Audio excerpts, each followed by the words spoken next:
하나님의 말씀은 이사야서 10장 12절입니다. 구약성경 979면 이사야서 10장 12절부터 21절까지 봉독해 드리겠습니다. 그러므로 주께서 주의 일을 시온산과 예루살렘에 다 행하신 후에 아수르 왕의 완악한 마음의 열매와 높은 눈의 자랑을 벌하시리라. 그의 말에 나는 내 손의 힘과 내 지혜로 이 일을 행하였나니 나는 총명한 자라. 열국의 경계선을 걷어치웠고 그들의 재물을 약탈하였으며 또 용감한 자처럼 위에 거주한 자들을 낮추었으며 내 손으로 열국의 재물을 얻은 것은 새의 보금자리를 얻음 같고 온 세계를 얻은 것은 내버린 알을 주움 같았으나 날개를 치거나 입을 벌리거나 지저귀는 것이 하나도 없었다 하는도다. 도끼가 억지 찍는 자에게 스스로 자랑하겠으며 토비어찌 켜는 자에게 스스로 큰 채 하겠느냐?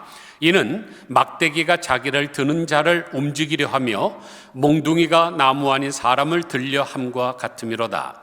그러므로 주 만군의 여호와께서 살찐 자를 파리하게 하시며 그의 영화 아래에 불이 붙는 것 같이 맹렬히 타게 하실 것이라. 이스라엘의 빛은 불이 되고 그의 거룩하신 이는 불꽃이 되실 것이니라. 하루에 그의 가시와 찔레가 소멸되며 그의 숲과 기름진 밭의 영광이 전부 소멸되리니 병자가 점점 쇠약하여 감 같을 것이라. 그의 숲에 남은 나무의 수가 희소하여 아이라도 능히 계수할 수 있으리라. 그날에 이스라엘의 남은 자와 야곱 족속의 피난한 자들이 다시는 자기를 친 자를 의지하지 아니하고 이스라엘의 거룩하신 이 여호와를 진실하게 의지하리니 남은 자 곧 야곱의 남은 자가 능하신 하나님께로 돌아올 것이라. 아멘.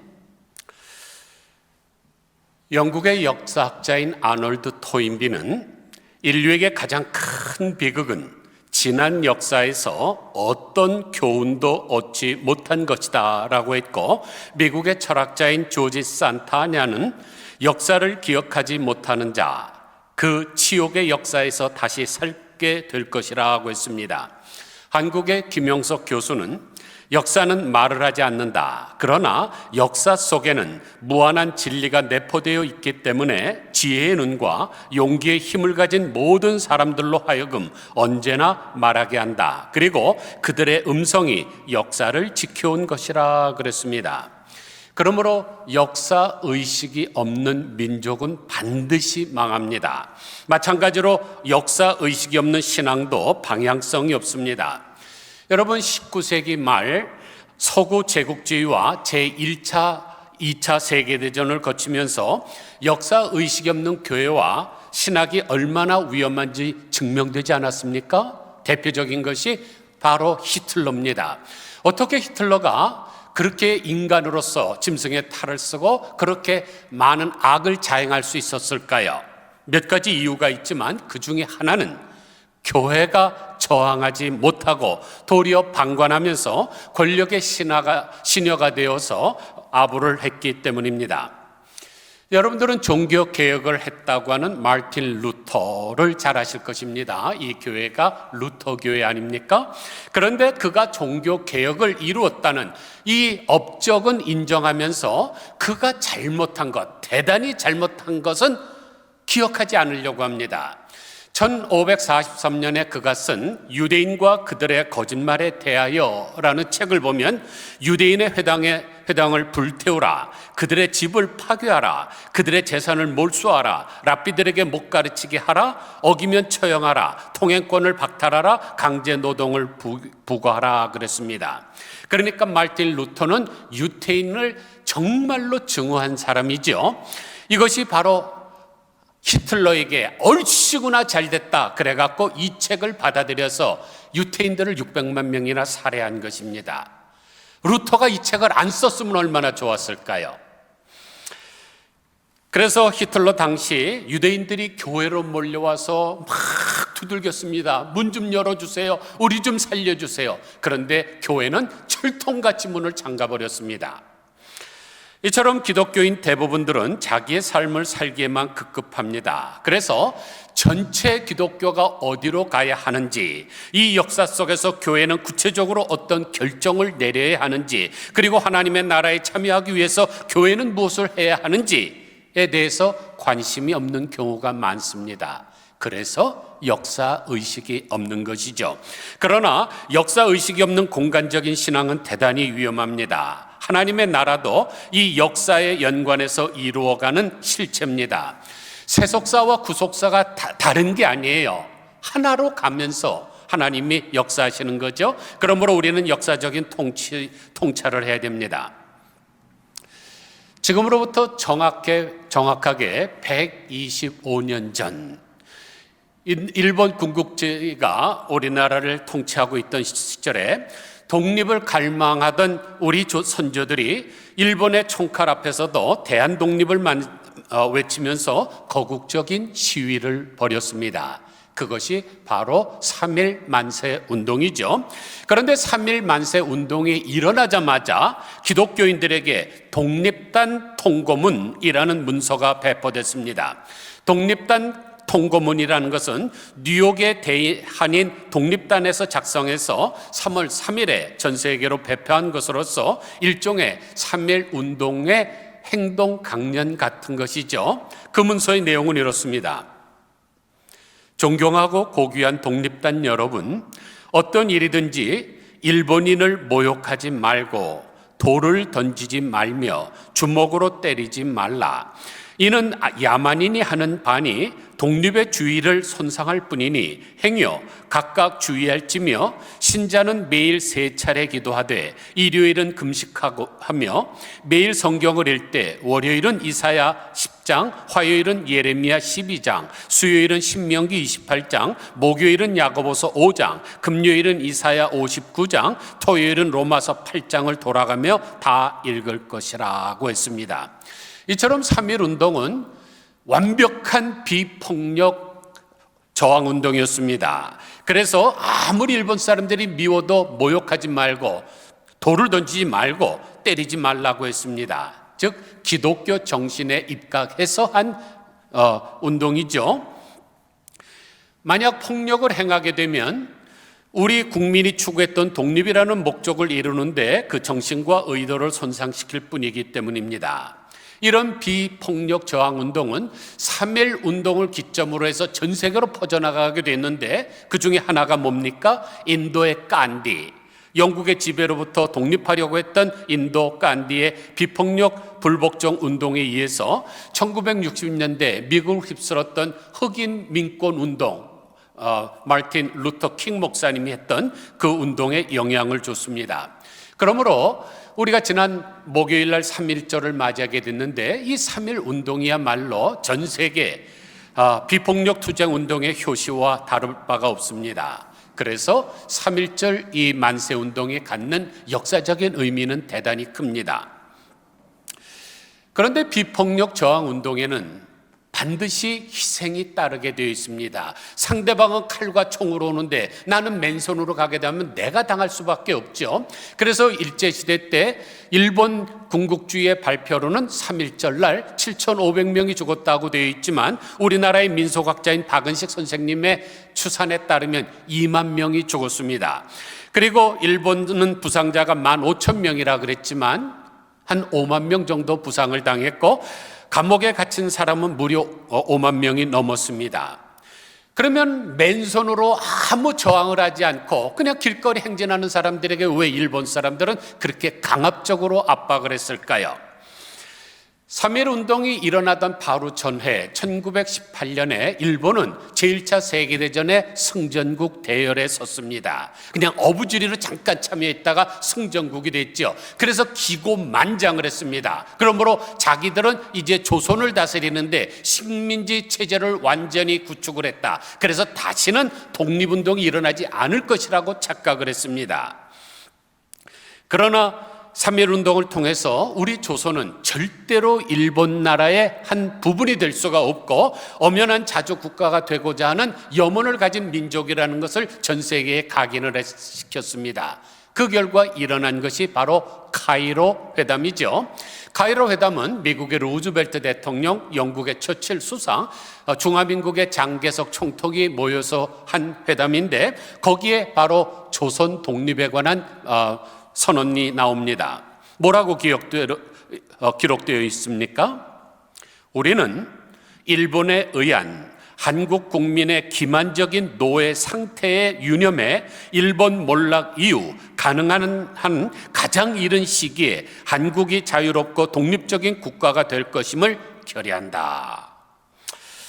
이 카이로 회담문은 루즈벨트 대통령의 특별 보좌관이었던 해리 홉킨스가 쓴 글입니다. 그런데 얼마나 정확하게 기록을 했습니까? 아직 일본이 멸망하지도 않았습니다. 일본이 멸망한 것은 1945년 8월 9일 히로시마의 원자폭탄 떨어지고 나서 무조건 항복하지 않았습니까? 근데 그거부터 2년 전에 이미 이들은 뭘 봤어요? 일본이 몰락할 것을 봤습니다. 그리고 나서 최대로 빠른 시일 내에 한국을 자유롭고 독립적인 국가가 될 것을 결의를 했습니다.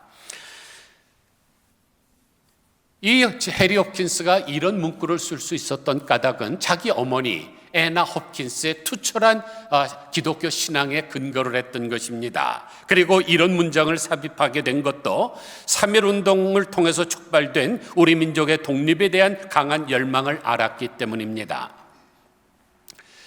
그런데 독립단 통고문에서 성도는 3차례씩 매일 기도하라. 그리고 주일날은 금식을 하라. 그리고 월요일날은 무슨 성경을 읽고 화수목금토는 어떤 성경을 읽으라 그랬는데 오늘 본문이 바로 월요일날 읽는 성경 구절이었습니다. 그러니까 오늘 본문은 독립을 원하시는 하나님의 거룩한 섭리가 기록된 책이죠.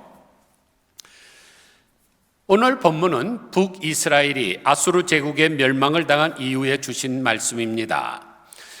지금으로부터 2700년 전 중동의 거의 대부분의 나라는 아수르라고 하는 제국이 점령을 하고 지배를 하고 있었습니다. 그런데 지금의 미국과 비견할 수 있을 만큼 막강한 세력을 가진 제국이 바로 아수르 제국이었습니다. 그런데 그 아수르 제국은 잔인하기로 유명한 나라죠. 지금 인간이 고안해낸 가장 잔인한 사형 방법이 십자가형인데 이것도 바로 아수르 제국 사람들이 개발한 것입니다. 이와 비슷하게 지금으로부터 100년 전은 이 아시아 지역의 전 부분을 일본 사람들이 지배하고 있었습니다. 그리고 일본 사람들도 아수르 사람만큼 잔인했습니다. 일본군이 저지른 만행을 잠깐 열거한다면 일본군 위안부, 징용, 징병, 난진 대학살, 제암리교회 방화 사건, 백인 참수 경쟁, 우키시마호 폭침 사건, 라하 대학살, 알렉산드라 병원 대학살, 숙칭 대학살, 죽음의 바탄 행진, 마닐라 대학살, 7.3.1 부대 인체 실험, 죽음의 철도 건설, 산타칸 죽음의 행진, 만주국에서 전쟁 범죄, 카이밍 세균 무기 공격, 창더 화학 무기 공격, 삼광작전, 평정산 사건, 오이크섬 대학살, 광동 대학살 등 이로 말을 다 수를 셀 수 없을 만큼 만행을 저질렀죠. 제2차 세계대전 때 일본 사람들이 학살한 사람의 수가 1000만 명입니다. 히틀러가 600만 명 학살을 했는데 그거보다도 거의 배나 많죠. 하여간 잔인한 일본군에 의해서 조선이 나라를 빼앗긴 것처럼 그렇게 잔인했던 아수르 제국에 의해서 북이스라엘이 멸망당하고 말았습니다.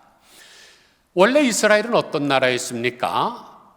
하나님의 마음에 합했던 다윗이 성군으로 등장하면서 그리고 그의 아들 솔로몬 때까지 주변에 있는 나라들이 조공을 갖다 바치면서 아부할 정도로 강성한 나라였습니다. 그런데 솔로몬이 하나님의 말씀에 순종하지 않고 그 후손 르호보암 때 하나님과 점점 멀어지면서 나라가 둘로 쪼개지고 말았죠. 그래서 이스라엘 12지파 중에서 10지파가 하나로 뭉쳐서 북쪽 이스라엘을 건설했고 남쪽에 있는 유다와 베냐민 지파가 합해서 남유다를 건설하게 됐습니다. 그런데 나라가 두 개로 나눠지니까 힘이 빠지기 시작을 하지요. 결국 망하고 말았습니다. 우리나라도 야당과 여당이 힘을 합치지 않으면 지금 저렇게 분쟁을 하다 보면 큰 어려움을 겪게 될 것입니다. 그래서 북이스라엘은 나라가 세운 지 200년 만에 주전 721년에 아수르 제국에 의해서 멸망하고 말았습니다. 그런데 성경은 이 북쪽 이스라엘이 멸망한 것이 하나님의 심판이었다고 기록하고 있습니다. 실제로 많은 선지자들이 뭐라 그랬습니까? 하나님께로 돌아오라. 돌아오지 않으면 나라는 망할 것이라고 했습니다. 그런데 그런 말을 전하는 예레미야 선지자의 뺨을 때리고 얼굴에 침을 뱉고 감옥에 가두지 않았습니까? 대신에 그들은 우상을 섬기면서 강대국을 의지하려고 했습니다. 그러나 결국은 망하고 말았습니다. 그런데 이제 북쪽 이스라엘을 멸망시킨 이 아수르 제국은 그 기세를 몰아서 남유다까지 정복하려고 침공해 들어왔습니다. 그러나 당시 남유다는 거대한 나라를 대항할 만한 힘이 없었죠. 그래서 얼마나 온 백성이 떨었는지 몰라요. 성경은 사시나무 떨듯이 떨었다고 기록하고 있습니다. 그때에 하나님께서 이사야 선지자를 통해서 주시는 말씀이 뭐예요? 아수르를 두려워하지 말라. 내가 대신 물리쳐 주겠다고 하십니다. 그게 바로 오늘 본문 12절의 말씀이죠. 그러므로 주께서 주의 일을 시온산과 예루살렘에 다 행하신 후에 아수르 왕의 완악한 마음의 열매와 높은 눈의 자랑을 벌하시리라. 하나님께서는 아싸라게 아수르 제국에게 심판하시겠다고 말씀하십니다. 그런데 아수르를 벌하신 이유는 아수르가 너무나 교만했기 때문입니다. 자신이 마치 하나님이 되는 양 오만 방자를 다 떨었던 거죠. 그것을 13절과 14절에서 이렇게 말씀하고 있습니다. 그의 말에 나는 내 손의 힘과 내 지혜로 이 일을 행하였나니 나는 총명한 자라. 열국의 경계선을 걷어치웠고 그들의 재물을 약탈하였으며 또 용감한 자처럼 우위에 거주한 자들을 낮추었으며 내 손으로 열국의 재물을 얻은 것은 새의 보금자리를 얻음 같고 온 세계를 얻은 것은 내버린 알을 주움 같았으나 날개를 치거나 입을 벌리거나 지저귀는 것이 하나도 없었다 하는도다. 이 맨 마지막이 가관이죠. 온 세계를 얻은 것은 내버린 알을 주움 같았으나 날개를 치거나 입을 벌리거나 지저귀는 것이 하나도 없었다고 합니다. 이 말은 내가 유럽과 중동 지역을 다 했는데 자기에게 와서 삐약삐약하는 사람 한 명 없었다. 그냥 한마디 그냥 비명도 지르는 사람이 없었다. 그냥 길거리에 떨어져 있는 알들 그냥 줍듯이 나라를 다 주었다는 얘기죠. 자기의 강력한 힘을 자랑한 것입니다. 이 얼마나 건방진 말입니까? 나라가 세워지고 나라가 멸망하는 것은 오직 이 우주를 창조하신 하나님의 섭리에 의해서 이루어지는 것인데 마치 자기가 하나님이냐 자기가 이렇게 했다고 자랑을 하고 있습니다. 그래서 내 힘, 내 능력 이런 것을 말하고 있죠. 하나님께서는 그런 아수르를 그냥 내버려 두지 않았습니다. 불과 얼마 지나서 바벨론 제국에 의해서 멸망하게 하셨죠. 그리고 바벨론 제국은 또 페르시아 제국에 의해서 멸망했고 페르시아 제국은 헬라 제국에 의해서 멸망했고 헬라 제국은 로마 제국에 의해서 멸망했고 로마 제국은 나중에 환골탈태해서 기독교 국가가 됐습니다. 다 하나님이 하시는 일이죠. 하나님께서 가장 싫어하는 것, 진절머리를 흔들면서 싫어하시는 것이 바로 인간의 교만입니다. 잠언 8장 13절을 보면 나는 교만과 거만과 악한 행실과 패역한 입을 미워하느니라고 하십니다. 하나님이 가장 미워하시는 것 네 가지를 열거하시는데 그 중에서도 제일 먼저 나오는 게 교만입니다. 잠언 18장 12절에서는 사람의 마음에 교만은 멸망의 선봉이요 겸손은 존귀의 앞잡이니라 길잡이니라. 사랑하는 성도 여러분, 절대로 교만한 마음 품지 마시기를 바랍니다. 여러분이 아무리 많은 공을 세웠다 할지라도 교만하는 날, 그날 바로 모든 것이 다 지진에 무너지듯이 사라지고 맙니다. 하나님은 반드시 교만을 꺾으십니다. 그래서 오만에 가득한 권력은 아무리 힘이 있는 것 같이 보일지라도 반드시 심판을 당합니다. 이것은 2700년 전이나 지금이나 동일합니다. 왜냐하면 하나님은 회전하는 그림자도 없고 영원히 불변하시는 분이기 때문입니다. 2700년 전에 아수르가 교만해서 멸망당한 것처럼 이 시대에도 교만하면 멸망당합니다. 특별히 자신의 힘과 권력을 이용해서 악한 사람을 괴롭히는 사람, 자기의 욕망과 이익을 갈취하는 사람에 대해서는 하나님이 심판하시죠. 그러므로 우크라이나를 침공한 러시아도 머지않아서 멸망할 것입니다. 그런데 어리석은 세상은 자기 도취에 취해서 하나님의 심판을 의식하지 못합니다. 특별히 권력을 손에 쥐면 자기가 마치 하나님이라도 되는 양 권력을 휘두릅니다. 자신들이 하나님의 자리에 앉은 것처럼 자기들의 힘을 가지고 힘없는 사람, 힘없는 나라를 압박하지요. 그러나 하나님의 심판은 문 앞에 도달해 있습니다. 아모스서 1장서부터 2장에 보면 7 나라를 멸망시키는 하나님의 말씀이 그냥 숨이 가쁘도록 진행되는데 그냥 1장만 잠깐 말씀드리겠습니다. 아모스서 1장 3절부터 보면 여호와께서 이와 같이 말씀하시되 다메섹의 서너 가지 죄로 말미암아 내가 그 벌을 돌이키지 아니하리니 이는 그들이 철 타작기로 타작하듯 길르앗을 압박하였습니다. 여호와께서 이와 같이 말씀하시되 두로의 서너 가지 죄로 말미암아 내가 그 벌을 돌이키지 아니하리니 이는 그들이 그 형제의 계약을 기억하지 아니하고 모든 사로잡은 자를 에돔에 넘겼습니다.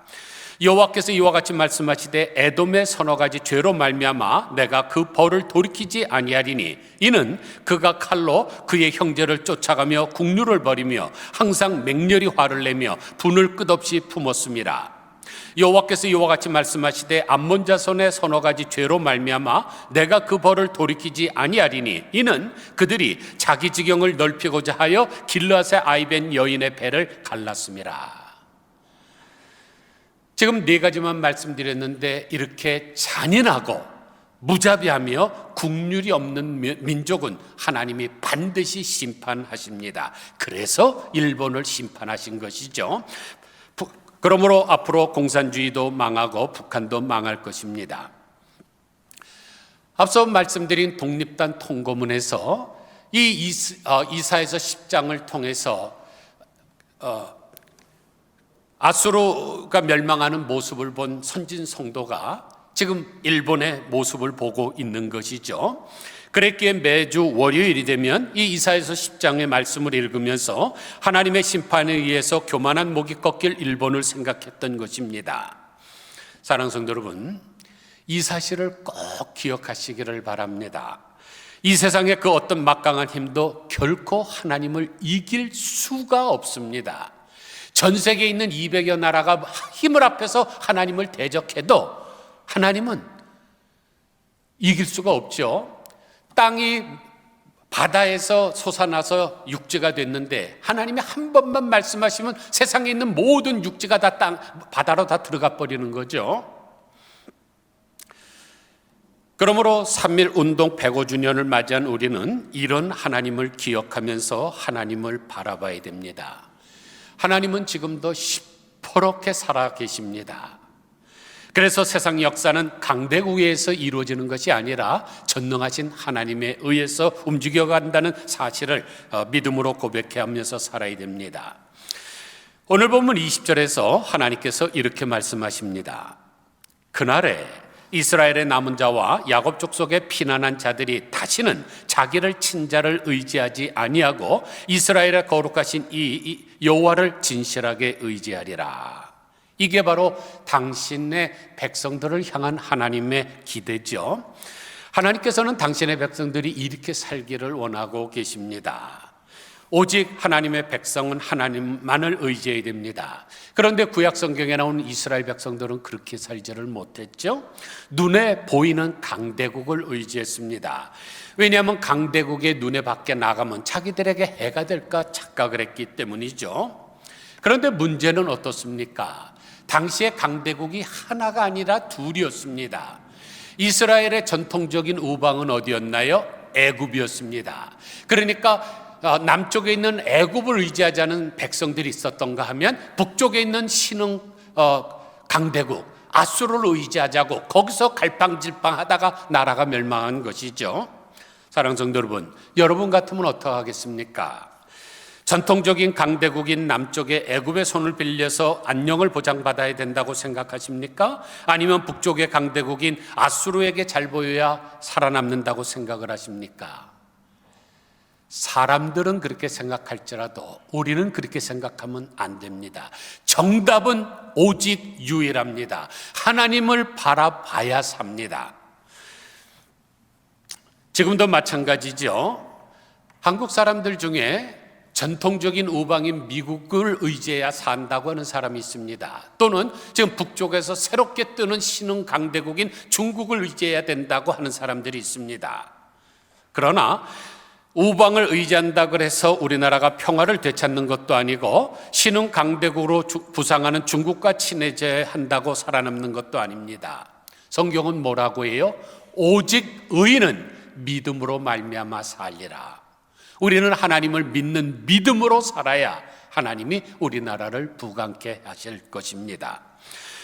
그래서 오늘 본문의 마지막 절에서 하나님께서는 이렇게 말씀하십니다.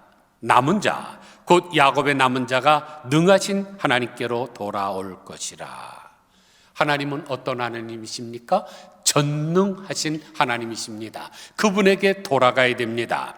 그런데 매 맞고 돌아가는 것보다 매 맞기 전에 돌아가는 것이 잘하는 일입니다.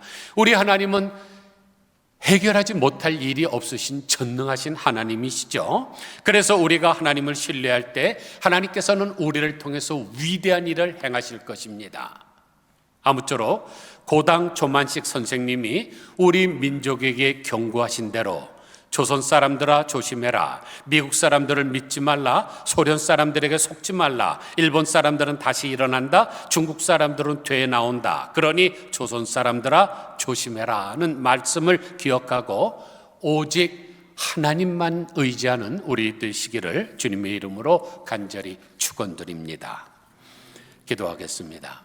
하나님 아버지, 역사의식이 없는 민족은 그 치욕의 역사를 다시 살 수밖에 없게 되는데 그제가 3.1 만세 운동이 일어난 지 105주년 기념일이었습니다. 하나님 아버지, 3.1 만세 운동을 기점으로 인도의 독립운동이나 1960년대에 있었던 흑인 민권 운동이 일어나게 된 것처럼 3.1 만세 운동이 가지는 역사적인 의미가 대단히 큰 줄 압니다. 그날에 아무리 일본 사람들이 미워도 모욕하지 아니하고 돌을 던지지 아니하고 침 뱉지 아니하고 때리지 않고 그냥 비폭력으로 평화로운 행진을 한 우리 조선 사람들이 그날 얼마나 많이 희생을 당했는지 잘 압니다. 2700년 전에 아수르 제국이 지금 미국에 비견할 정도로 막강한 힘을 가지고 잔인하게 이스라엘을 정복하고 자기 스스로 높여 기고만장할 때 하나님이 아수르 제국을 멸망시킨 것과 마찬가지로 일본이 군국주의를 신봉하면서 무력으로 아시아 전역을 정복하고 대동아 전쟁까지 일으키고 제2차 세계대전까지 일으켰을 때 하나님이 심판하사 하늘에서 떨어진 빛으로 말미암아 무조건 항복하게 하신 것처럼 하나님은 교만한 자를 꺾으시는 것을 우리가 기억하게 하여 주시기를 원합니다. 우리가 하나님을 섬길 때 겸비한 마음 갖게 하옵소서. 하나님이 진절머리를 치면서 가장 미워하는 것이 교만인데 어떤 사람은 많은 일도 하고 많은 봉사도 하고 많은 기증도 했지만은 인생이 좋지 않은 까닭은 교만했기 때문에 무너진 줄 압니다. 하나님 항상 우리 겸손한 마음을 품게 하셔서 때가 되매 하나님이 우리를 높이실 것을 믿게 하여 주시옵소서. 강대국을 의지하지 말게 하여 주시기를 간절히 소원합니다. 우리가 의지할 분은 오직 전능하신 하나님 한 분뿐이오니 어려움이 있을 때마다 하루에 3번 기도하고 주일날 금식하고 또한 각 월요일마다 토요일까지 하나님이 주신 말씀을 묵상하면서 기도하게 하여 주시옵소서. 예수 그리스도의 거룩하신 이름으로 간절히 기도드리옵나이다. 아멘.